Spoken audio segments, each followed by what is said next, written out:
আমি 8.5 বছর ধরে ক্রিকেট দেখি আর আমার dream country Australia. My team my rules, আমি সারা জীবন অস্ট্রেলিয়াকে সাপোর্ট করব মৃত্যুর আগ পর্যন্ত।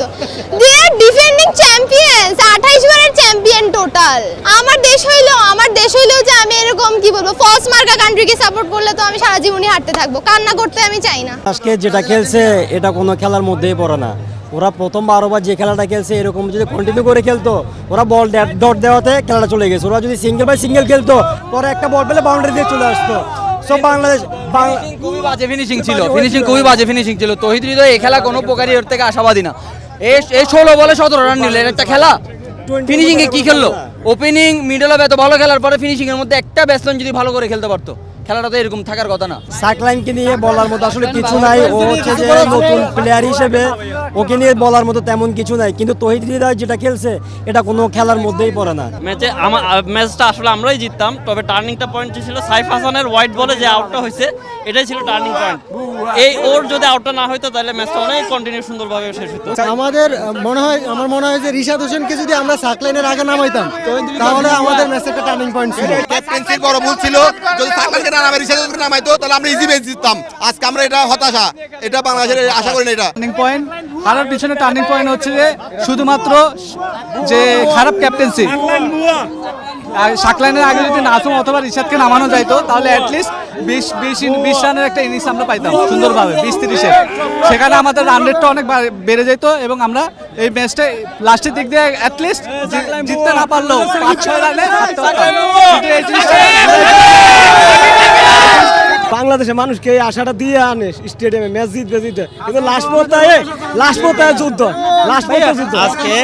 আজকে পাওয়ার প্লেতে যে রান হয়েছিল একদম সহজ ম্যাচ ছিল। এই সহজ ম্যাচটা জিততে না পেরে আমরা খুব হতাশার মধ্যে আছি। বাংলাদেশের থেকে একটা ধ্বংস করছে।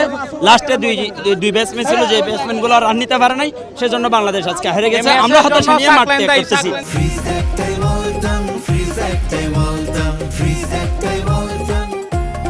আমার মনে হচ্ছে সাকলাইন আর একটু দায়িত্বশীল ব্যাটিং করতে পারতো। সাকলাইনের সময়টাতে যদি সে হৃদয়কে যদি একটা রান বা সিঙ্গেল নিয়ে দিতে পারতো, সেই জায়গাটাতে আমরা জিতে যেতাম। আরেকটা জিনিস আমার কাছে খুব ফিল করছি, আমরা কোনো প্লেয়ার টপ অর্ডার কেউ আমরা ক্যারি করতে পারি নাই।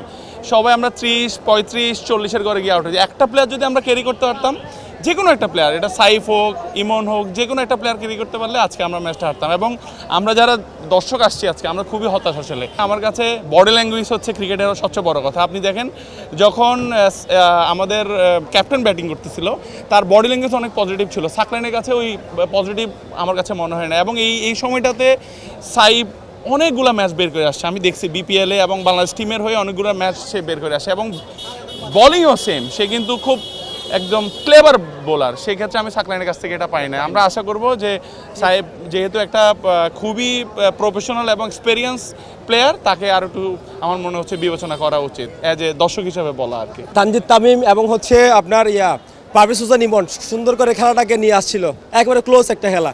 এই খেলাটাকে একেবারে বেশি দিয়েছে আমাদের এই যে শামীম পাটোয়ারি। সুন্দর একটা ছিল, খেলাটা শেষ করলো। আর শেষের দিকে তৌহিদ হৃদয় যে ডট বলগুলো দিয়েছে, খেলাটা এখানে শেষ।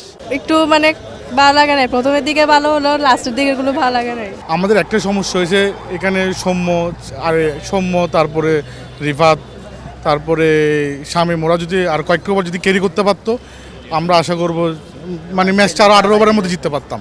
আসলে আমরা খুব আনন্দ নিয়ে আসছিলাম খেলা দেখার জন্য। যাওয়ার সময় খুব হতাশ, ইজি একটা ম্যাচ জিতার মতো। যদি এখানে রিশাদ হোসেন বা নাসুম আহমেদকে নামাতো তাহলে ইজি আমরা ম্যাচটা জিতে যেতাম। বাট এখানে সাকলাইনকে নামানোর পরে কিছু রান আছে, সিঙ্গেল রান নিচ্ছে, ডাবল রান হয় ইজি, কিন্তু ওর বাধার কারণে তৌহিদ হৃদয় ডাবল রান নিতে পারে নাই। আর তৌহিদ হৃদয়ের কিছু গাফিলতি আছে এখানে, সেটা হচ্ছে যে ও 16 বলে যখন 17 রান নিচ্ছে, প্রথম অনেকগুলো ডট বল খেলে ফেলছে। ও আগে থেকে যদি ও কিছুটা রান নিত, দু একটা বাউন্ডারি মারতো, ইজি আমরা ম্যাচটা জিতে যেতাম। শান্তরটা এখন আমাদের সাকলাইনের উপরে চলে এসেছে লর্ড। ওই জায়গা কিন্তু রিশাদরা দিতে পারতো, রিশাদ ভালো একটা অপশন ছিল বাংলাদেশের জন্য।